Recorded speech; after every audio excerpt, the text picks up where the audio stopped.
Shoutout pala kay Louie Lopez. Yan. Yung mga taga pagsubaybay natin.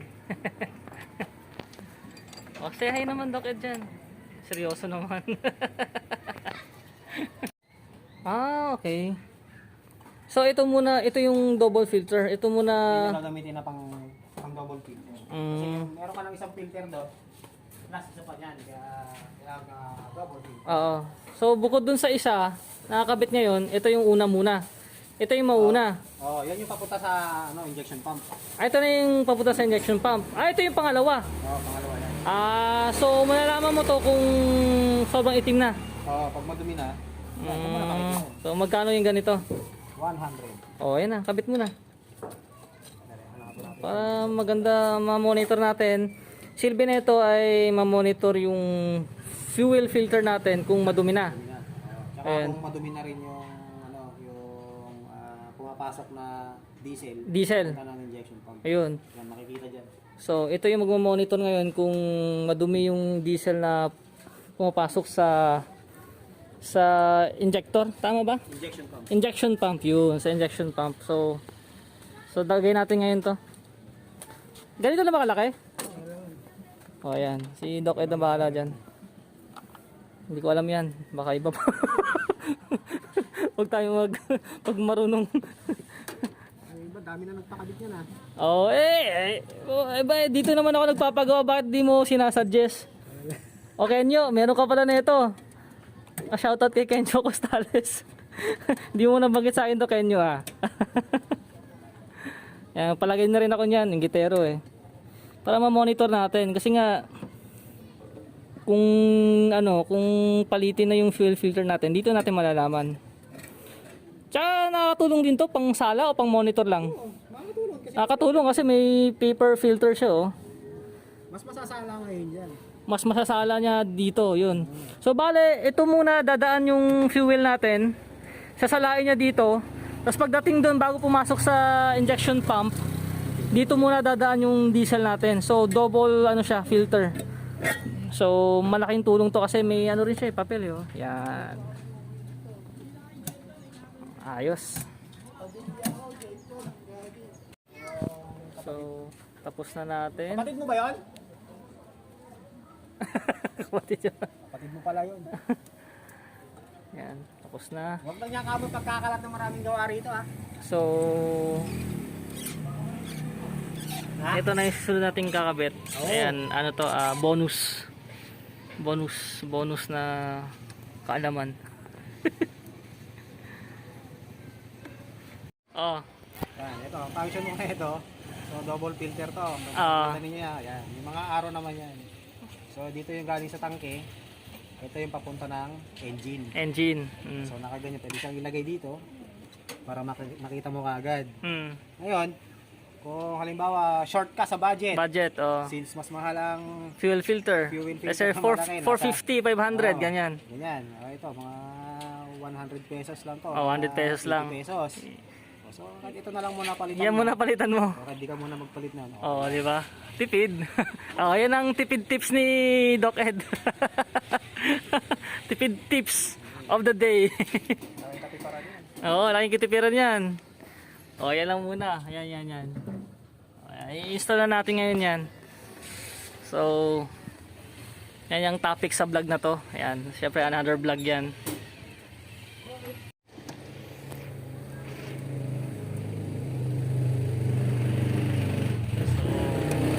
Kakabitan natin yung yung double filter. Yan.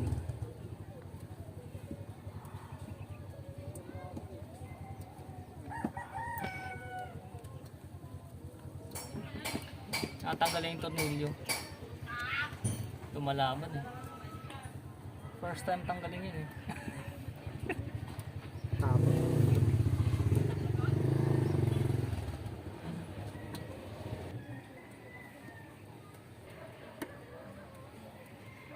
Yan, medyo matigas lang talaga. Wala masisirit na diesel dyan. Meron yan. Yun na. Yan, diesel. So, ito. Wala yung stripping knife. Yan, stripping knife. Ah! Putol. So, pinuto lang. So ito yung galing dito. So yung puti dito yan. Mm.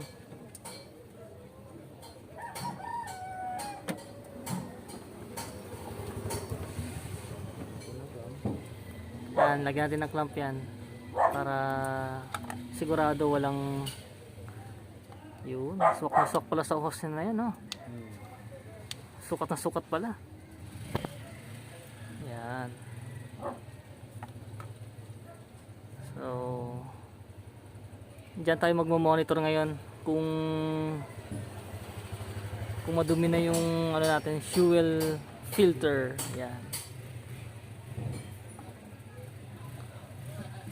Tsaka para doble talaga ano, doble sala yung ano, yung diesel natin. Syempre hindi naman lagi tayong nakakapag-gas sa ano eh, sa malilinis na ano eh, na gasoline station eh. May iba talagang madumi talaga yung ano nila eh, yung diesel nila. So yan, i-double filter natin yan para ano, para sigurado. Yan, so pwedeng i-DIY yan.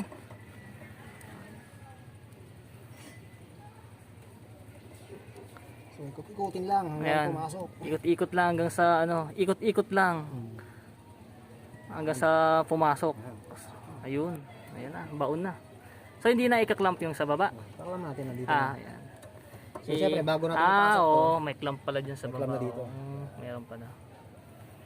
Yun, may clamp pala dyan sa baba. Ayan. So para siyempre sa vibration, kailangan i-clamp talaga yan. Mga ganyang hose talaga. Kailangan i-clamp talaga.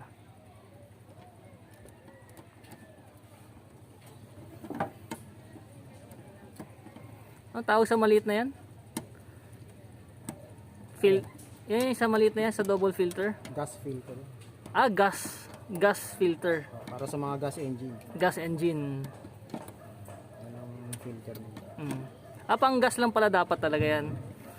So, in-apply na lang natin sa diesel. Kasi syempre nga naman, yung gas nga eh, naglalagay niyan. What more kaya yung diesel eh, mas medyo hindi ganun ka kalinis yung diesel. Mas maganda yung sunog ng gas talaga. Kumbaga sa ano yun eh, kumbaga sa asukal eh, yung gas, yun yung ano, yung fine sugar.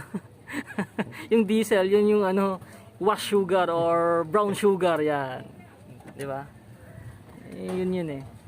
So mas kailangan ng diesel yung ano na yan, yung gas filter na yan. Yan. So sa crosswind meron na rin yan. Sa adventure yan. So sa anong unang nilagyan mo niyan? Adventure din, tapos sumunod yung mga crosswind na. Yun.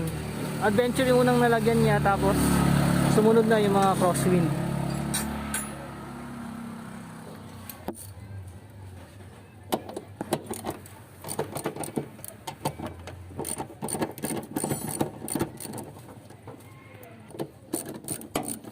Kailangan talaga may mga gamit na ganyan. Pabilis. Tatanggal lang natin para makadaan. Oo. Hirap ano eh, hirap makadaan eh, yan. Makadaan na siya, balik mo na ulit yun. Balik na lang uli after.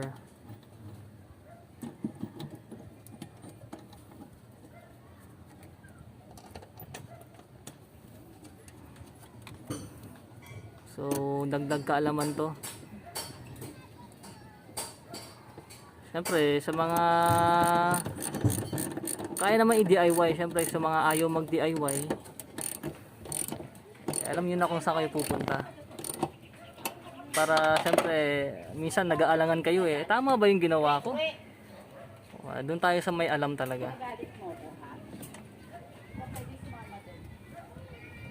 O siyempre, hindi natin pinagdadamot yung kaalaman na yan. Diba? Hindi kaya yaman yan. Sharing is caring nga, di ba? Sabi ni Easy Garage. Sharing is caring nga, di ba? O, shout out kay Easy Garage dyan.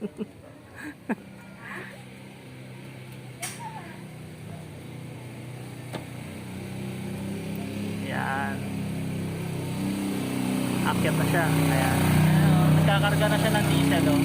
Kung nakikita nyo, ayan, oh. Kumakarga na siya ng diesel doon. Yan. bago siya pumunta ng fuel injection, injection pump. Yan. Yan muna yung sasalain niya, yan oh. Ang ganda. Yan ang beauty.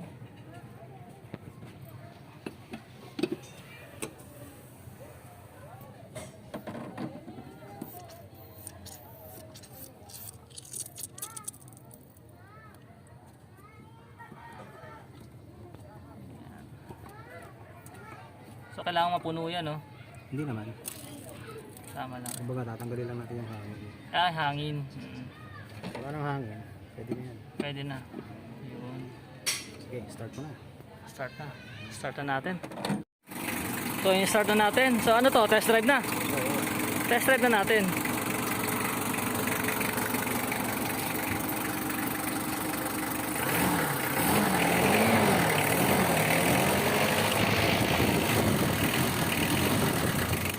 Yung plastic na yun, okay yun. Hindi basta-basta mag-ano yun. Oo. Pababasag o mag-leak.